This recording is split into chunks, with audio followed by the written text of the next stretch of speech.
We're going to need you to give us your logic for this one, because if trans women are men, then that means trans men are women. Yup! So while you're fighting to get trans women out of the women's restroom, you are also fighting to put trans men in the women's restroom. Which one of those do you think is going to be more distressing for a group of women? My face walking in there or a trans woman walking in there? You don't know what I have in my pants, and you don't know what she has in hers. I spent 40 years in the women's restroom. Do you know how many penises I've seen in the women's restroom? Mind you, I also used to be a stage manager for our local gay men's chorus, and I have shared the bathroom with many drag queens. Again, I have seen absolutely 0 penises in the women's restroom. Maybe you should fight for better stalls. You know, the ones that have the big gaps right now. Fight for better stalls. But trans women are women. If not, then I'm a woman. And like I said, if I'm a woman, then I belong in the women's restroom, and I'm bringing trans women with me. I'm fighting for all women. Are you off your fucking meds or something? Yes. No wonder this country's so up. We have people like that young lady we just heard from in the first clip who took enough testosterone to grow a goatee, talking about how she should be able to use the men's restroom, while people like this rather rotund fella on the screen should be able to use the ladies' restroom. That's first world shit right there, folks. Anyway, welcome back. Thank you guys so much for joining me. So I have a very quick and very crazy clown world update for you guys today, and as usual, we have very little time to waste, so let's get into it. Now, if you place your attention on the screen for a moment. So this is Ash, or Ash Cat. Now, Ash posted this before and after photo. The caption says, 8 months and a week in on HRT, or hormone replacement therapy, versus me in May 2023. I'd say there's definitely been some feminization going on. What?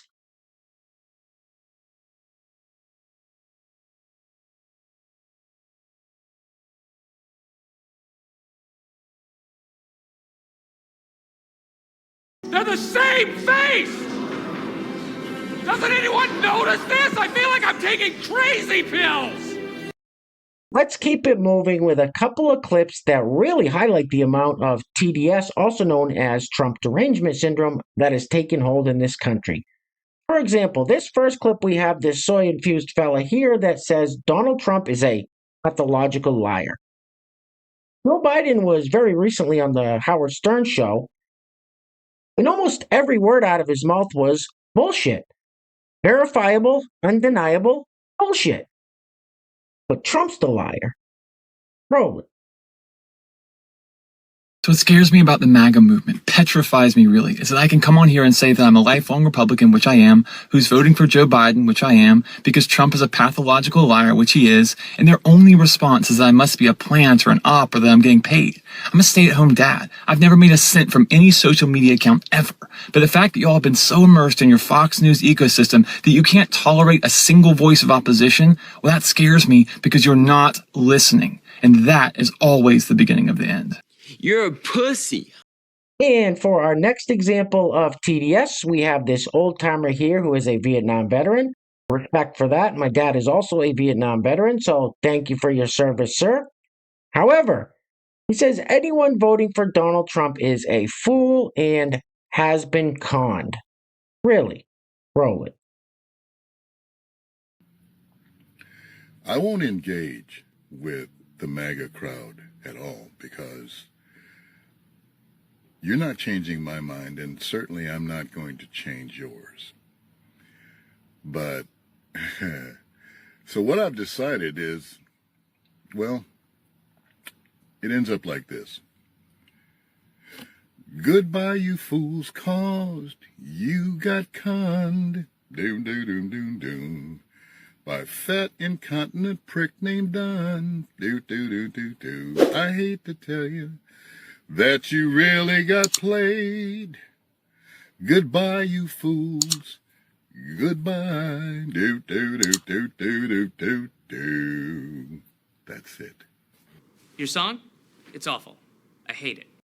And next up, we have famous singer-songwriter Rod Stewart. Now, This isn't another bad celebrity take on Donald Trump or anything like that.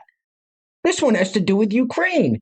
Now, for years, Ukraine has notoriously been a hotbed for corruption, but Rod Stewart loves them. Check this out. Roll it. I think we should send the Ukrainians some F-16s. That's up to you, Prime Minister. Yeah, you can't sort that one out now. Well, I wish I could. Yeah. I mean, I've been supporting them for years, the Ukrainians. On stage, I have the flag, and I wear a blue and yellow suit and do a song and dedicate it to them and feel very strongly about it. Because if the Ukrainians lose, it's the end of civilization as we know it. You know, it's all over. So F-16s, please. If this is a big success, which I think it will be, I'd like to do it in Belfast, Dublin, Edinburgh, Glasgow, Manchester, and just keep it going. What did you say? What the f*** did you just say? Because if the Ukrainians lose, it's the end of civilization as we know it. This guy is f***ing stupid! Does Rod Stewart really not know that Ukraine never really stood a chance and that it's pretty much over? And the reason we continue to send them billions of dollars is because it's part of a money laundering. You know what? Never mind.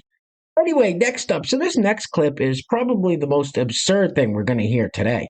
According to this young lady, if you own a business, if you own a house, if you own some land, if you're white, you haven't earned it. It's because of your privilege. Roll it.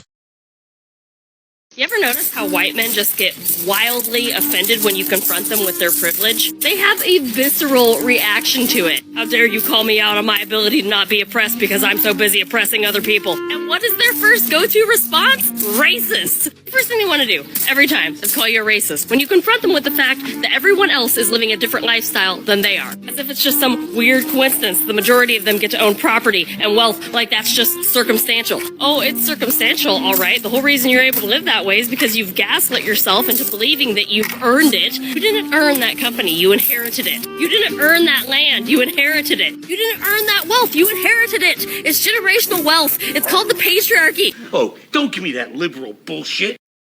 All right, next up we have this school teacher who thinks that the same way doctors take an oath to do no harm, she thinks teachers would take an oath to do no harm. When she starts talking about racism and white supremacy, she's the kind of teacher that's doing harm. Read it. What if, like doctors, educators took a vow to do no harm? Hey, hi, good morning. So I was reading a book this weekend about dismantling the school to prison pipeline, and the author of the book frames that question, or actually she makes a statement that she wishes that educators had to take a vow like doctors to do no harm. And it really got me thinking, and I started taking a bunch of notes. What would that mean for educators to take a vow to do no harm? Would that mean that educators would be forced to have to address the way that they've internalized racism and white supremacy? Would they be mandated to address the way that biases show up in their own personal lives and how those biases then carry over into the educational spaces? Would they be reprimanded if they are harmful and hateful to children, whether it be in person or on social media? I think that that is such a great question.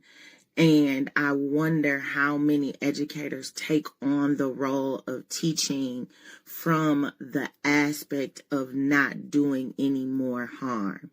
We get our students from such vulnerable places and at such vulnerable times in a lot of their lives.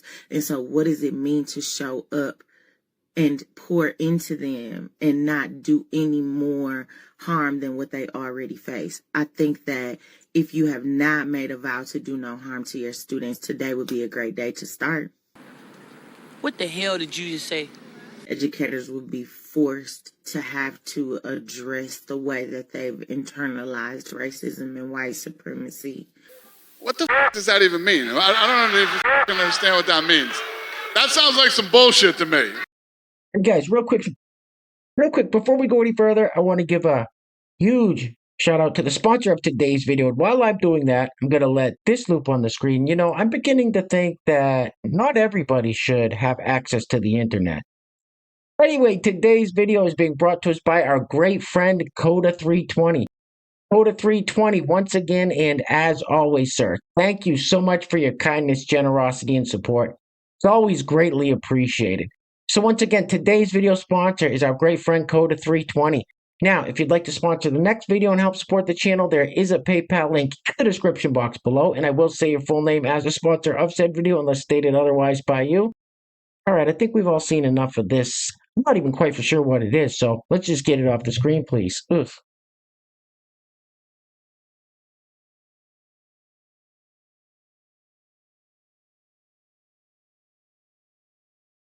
I've got more chins than a Chinese phone book!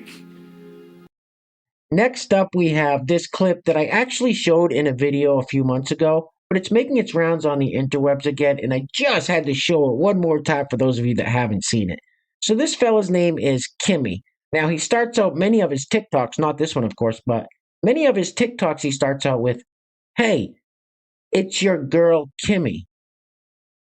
Roll it. We're demigirls.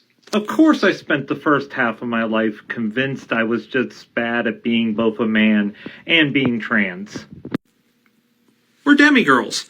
Of course the goatee's staying because it's part of who I am. We're demigirls. Of course both halves of my life are very stereotypical for the gender they are because I need to feel validated. And we're demigirls. Of course I've gotten good at walking around in heels like this because it's the only size I can find. What the f*** is this guy talking about? All right, guys, we're going to be wrapping it up with this clip of Rick Wilson on MSNBC talking about how Joe Biden did at the White House Correspondents' Dinner over the weekend. And in case you don't know who Rick Wilson is, he's one of these Lincoln Project Never-Trumpers, so keep that in mind as you listen to this. Anyway, things are clearly getting very crazy out there, guys, so please take care of yourselves. Take care of each other. Till next time. Love you guys. Peace. Roll it. It's that sort of trope about don't just talk about the horse race, talk about the stakes. Right. And he laid the stakes out, I think, very clearly tonight. And I think you're exactly right. He was not afraid to go and lean in a little bit and throw a couple punches. And again, just like last year, just like he does at the State of the Unions, he steps up for these big events. He proves that he is sharp and gets it, and this isn't some guy who's doddering along. He understands how big this fight is. He understands how important the calling of this moment is. Yeah, and I think he really did very well tonight. Say what? He proves that he is sharp and gets it, and this isn't some guy who's doddering along. You are a fucking moron. And you ain't black.